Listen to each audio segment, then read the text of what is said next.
Satyabama Institute of Science and Technology, Chennai and Sriperumbudur. 2026 IPL தொடரின் முதல் போட்டி பெங்களூரு சின்னசாமி மைதானத்தில் நடைபெற்றது. இந்த போட்டியில் ராயல் சேலஞ்சர்ஸ் பெங்களூரு மற்றும் சன்ரைசர்ஸ் ஹைதராபாத் அணிகள் மோதிய நிலையில் ராயல் சேலஞ்சர்ஸ் பெங்களூரு அணி அபார வெற்றி பெற்றது. போட்டியின் போது பெங்களூரு சின்னசாமி மைதானத்திற்கு வெளியே நடந்த கூட்ட நெரிசல் சம்பவத்தில் உயிரிழந்த 11 பேரை கௌரவிக்கும் வகையில் 11 இருக்கைகள் காலியாக ஒதுக்கப்பட்டிருந்தன. இதனை பலரும் வீடியோ எடுத்து சமூக வலைதள பக்கங்களில் பதிவிட்டு வருகிறார்கள்.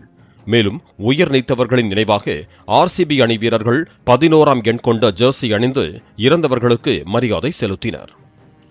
Satyabama Institute of Science and Technology, Chennai and Sriperumbudur.